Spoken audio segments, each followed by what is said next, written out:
So natad rin no sa tubangan aning duha ka gagmayng tunnel.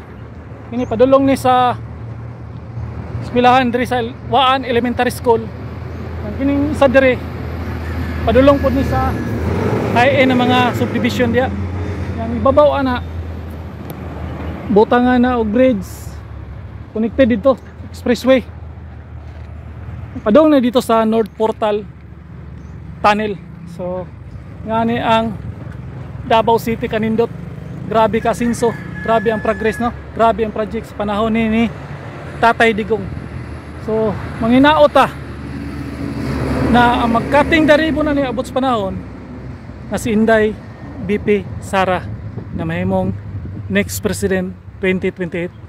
So debawin nyo mga kasulid, Luzon, Visayas, Mindanao, mga kasulid, preta na si Sara ang mahimong next president para siya ang mukating aning